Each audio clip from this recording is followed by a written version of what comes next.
അടുത്തിടെ ബി.ജെ.പി. സർക്കാർ ഇന്ത്യൻ പാർലമെന്റിന്റെ ഇരുസഭകളിലും വന്ദേമാതരം എന്ന ദേശീയ ഗീതത്തിന്റെ 150-ാം വാർഷികം അതീവ പ്രാധാന്യത്തോടെ ആഘോഷിക്കുകയുണ്ടായി. പ്രത്യക്ഷത്തിൽ രാജ്യസ്നേഹത്തിന്റെയും ചരിത്രസ്മരണയുടെയും ഭാഗമായി അവതരിപ്പിക്കപ്പെട്ട ഈ ആഘോഷങ്ങൾക്ക് പിന്നിൽ ഗൗരവമേറിയ രാഷ്ട്രീയ ലക്ഷ്യങ്ങളുണ്ടെന്ന് വിമർശനങ്ങൾ ഉറപ്പുപറയുന്നു. ഈ വിശകലനങ്ങളുടെ ലക്ഷ്യം സർക്കാർ മുന്നോട്ട് വെക്കുന്ന ഔദ്യോഗിക ഭാഷ്യത്തെ മറികടന്ന് ഈ ആഘോഷങ്ങൾക്ക് പിന്നിൽ രാഷ്ട്രീയ തന്ത്രങ്ങളെ വസ്തുനിഷ്ഠമായി അപഗ്രഹിക്കുക എന്നതാണ്. ഈ ആഘോഷങ്ങൾ കേവലം ദേശസ്നേഹ പ്രകടനമല്ലെന്നും മറിച്ച് ചരിത്രത്തെ പുനർനിർമ്മിക്കൽ, തെരഞ്ഞെടുപ്പ് കണക്കുകൂട്ടലുകൾ, രാജ്യം നേരിടുന്ന യഥാർത്ഥ പ്രശ്നങ്ങളിൽ നിന്ന് ജനശ്രദ്ധ തിരിക്കൽ എന്നിവ ഉൾക്കൊള്ളുന്ന ഒരു ബഹുമുഖ രാഷ്ട്രീയ തന്ത്രമാണെന്നുമാണ് പ്രധാന വാദം. ഈ വിമർശനങ്ങളുടെയെല്ലാം അടിത്തറയായി വർത്തിക്കുന്നത് ദേശീയ ചിഹ്നങ്ങളോടുള്ള സംഘപരിവാറിൻ്റെ ചരിത്രപരമായ നിലപാടുകളുടെ വൈരുദ്ധ്യമാണ്.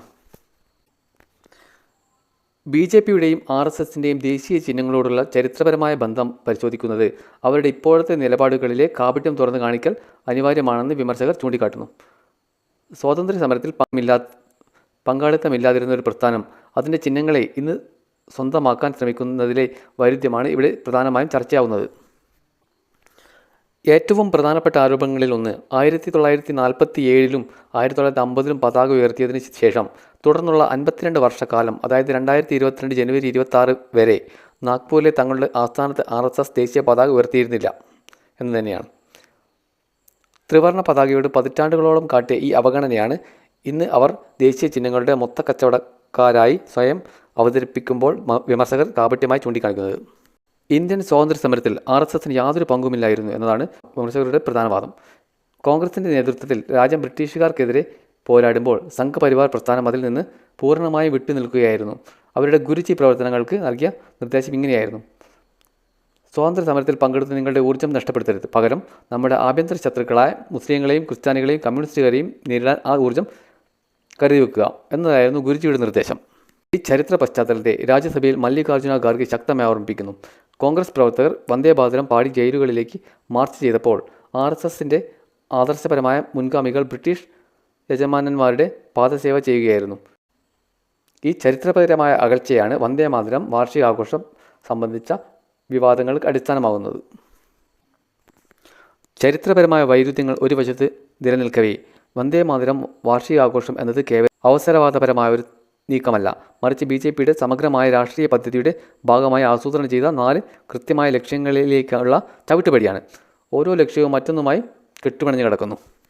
താമസിക്കാതെ നടത്താനിരുന്ന പശ്ചിമ ബംഗാൾ നിയമസഭാ തെരഞ്ഞെടുപ്പാണ് ഈ ആഘോഷത്തിന് പിന്നിൽ പ്രധാന പ്രേരക ശക്തികളിൽ ഒന്നായത്. വന്ദേമാതരം ബംഗാളിൻ്റെ സംഭാവനയായതുകൊണ്ട് തന്നെ ഈ ഗീതത്തെ ഉയർത്തിക്കാട്ടുന്നതിലൂടെ ബംഗാൾ വികാരത്തെയും അഭിമാനത്തെയും തങ്ങൾക്ക് അനുകൂലമാക്കാമെന്നാണ് ബി.ജെ.പി. കണക്കുകൂട്ടുന്നത്. ഗാനത്തെ വിഭജിച്ചത് മുസ്ലിം ഗണനമായിരുന്നുവെന്നും ഈ ഗാനത്തിൻ്റെ വിഭജനം ആത്യന്തികമായി ഇന്ത്യയുടെ വിഭജനത്തിന് വഴിവെച്ചുവെന്നുമുള്ള ഒരു അപകടകരമായ ആഖ്യാനം നിർമ്മിച്ചെടുത്ത് വർഗീയ ധ്രുവീകരണം മൂർച്ഛിപ്പിക്കുകയാണ് ഇതിലൂടെ ലക്ഷ്യമിടുന്നത്. സ്വാതന്ത്ര്യ സമരത്തിൻ്റെ പാരമ്പര്യം അവകാശപ്പെടാനില്ലാത്ത സംഘടനകൾ ചരിത്രത്തെ മാറ്റിയെഴുതി ആ പാരമ്പര്യം തട്ടിയെടുക്കാൻ ശ്രമിക്കുന്നു എന്നതാണ് രണ്ടാമത്തെ ലക്ഷ്യം. പുത്തൻ പണക്കാർ ഒരു പഴയ തറവാട് വാങ്ങി അതിൻ്റെ പേരും പെരുമയും സ്വന്തമാക്കാൻ ശ്രമിക്കുന്നത് പോലെയാണ് ഈ നീക്കമെന്ന് വിമർശകർ ഉപമിക്കുന്നു. ഇതിൻ്റെ ഭാഗമായത് വന്ദേമാതരം രചിച്ചത് 1875 നവംബർ 7-ന് അക്ഷയ നവമി ദിനത്തിലാണെന്ന് സർക്കാർ യാതൊരു ചരിത്രപരമായ തെളിവുകളുമില്ലാതെ പ്രഖ്യാപിച്ചത്. ഇതുവഴി ദേശീയ ഗീതത്തിന് ഒരു മതപരമായ മാനം നൽകാനും തങ്ങളുടെ അജണ്ടയ്ക്ക് അനുയോജ്യമായ രീതിയിൽ ചരിത്രത്തെ പുനർനിർമ്മിക്കാനും ബോധപൂർവം ശ്രമിക്കുന്നു. രാജ്യം നേരിടുന്ന ഗുരുതരമായ സാമ്പത്തിക ഭരണ പ്രതിസന്ധികളിൽ നിന്ന് ജനശ്രദ്ധ തിരിച്ചുവിടുക എന്നതാണ് മറ്റൊരു പ്രധാന ലക്ഷ്യം. വൈകാരികമായ വിഷയങ്ങൾ ഉയർത്തിക്കൊണ്ടുവരുന്നതിലൂടെ യഥാർത്ഥ പ്രശ്നങ്ങൾ ചർച്ച ചെയ്യപ്പെടാതെ പോകുന്നു. സർക്കാർ മറച്ചു വെക്കാൻ ശ്രമിക്കുന്ന പ്രധാന വിഷയങ്ങൾ ഇവയാണ്. അതിൽ പ്രധാനമായും ഇന്ത്യൻ രൂപയുടെ മൂല്യം ഡോളറിനെതിരെ ചരിത്രത്തിലെ ഏറ്റവും വലിയ തകർച്ച നേരിടുകയാണ്. ഏകദേശം 90ലേക്ക് അടുക്കുന്നു. ഇതിലും ചെറിയ തകർച്ചയുടെ പേരിൽ മുൻ കോൺഗ്രസ് സർക്കാരിനെ നിശിതമായി വിമർശിച്ചയാളാണ് പ്രധാനമന്ത്രി നരേന്ദ്രമോദി. രാജ്യത്തിൻ്റെ സമ്പത്ത് ഏതാനും ശതകോടീശ്വരന്മാരുടെ കൈകളിൽ കേന്ദ്രീകരിക്കുന്നതും സാധാരണ ജനങ്ങൾ സാമ്പത്തികമായി ബുദ്ധിമുട്ടുന്നതും വലിയൊരു യാഥാർത്ഥ്യമാണ്. ഇൻഡിഗോ പോലുള്ള വിമാന കമ്പനികൾ ഉൾപ്പെടെ വിമാനത്താവളങ്ങളിലെ സമീപകാല പ്രതിസന്ധികൾ നിയന്ത്രിക്കുന്നതിലും സർക്കാർ പരാജയപ്പെട്ടു. ഇത്തരം ഭരണപരമായ വീഴ്ചകൾ ചർച്ചയാകാതിരിക്കാൻ വന്ദേമാതരം പോലുള്ള വിഷയങ്ങൾ ഉപയോഗിക്കപ്പെടുന്നു. രാഷ്ട്രശില്പിയായ ജവഹർലാൽ നെഹ്റുവിനെ ചരിത്രത്തിലെ വില്ലനായി ചിത്രീകരിക്കാനുള്ള ഓരോ അവസരവും ഉപയോഗിക്കുക എന്നതാണ് BJPയുടെ പ്രഖ്യാപിത ലക്ഷ്യം. വന്ദേ മാതരത്തിലെ ആദ്യ 2 ഖണ്ഡികകൾ മാത്രം സ്വീകരിച്ചതിൻ്റെ പൂർണ്ണ ഉത്തരവാദിത്തം നെഹ്റുവിൻ്റെ തലയിൽ കെട്ടിവെക്കാനുള്ള ശ്രമം ഇതിൻ്റെ ഭാഗമാണ്. ഇതുവഴി നെഹ്റുവിനെതിരെ വ്യാജ ആരോപണങ്ങൾ ഉന്നയിച്ച് അദ്ദേഹത്തിൻ്റെ പാരമ്പര്യത്തെ ഇകഴ്ത്തിക്കാട്ടാൻ സാധിക്കുമെന്നാണ് അവർ കരുതുന്നത്. സർക്കാരിൻ്റെ ഈ ചരിത്ര പുനർനിർമ്മാണ ശ്രമങ്ങളെ പാർലമെൻറ്റിനകത്ത് പ്രതിപക്ഷം ശക്തമായി പ്രതിരോധിച്ചു. വ്യാജ പ്രചാരണങ്ങൾക്കെതിരെ ചരിത്രപരമായ വസ്തുതകൾ നിരത്തിക്കൊണ്ടുള്ള ഈ മറുപടികൾ പാർലമെൻറ്റിൻ്റെ രേഖകൾ നിർണായകമായ തിരുത്തലുകളായി നിലനിൽക്കും.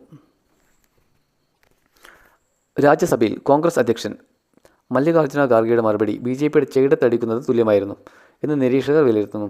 വന്ദേ മാതരം പാടി ജയിലിലേക്ക് പോയ കോൺഗ്രസ് സ്വാതന്ത്ര്യ സമര സേനാനികളെയും അതേസമയം ബ്രിട്ടീഷുകാർക്ക് ദാസ്യവേല ചെയ്ത സംഘപരിവാർ മുൻഗാമികളെയും അദ്ദേഹം താരതമ്യം ചെയ്ത സർക്കാരിൻ്റെ അവകാശവാദങ്ങളുടെ മുനയൊടിച്ചു.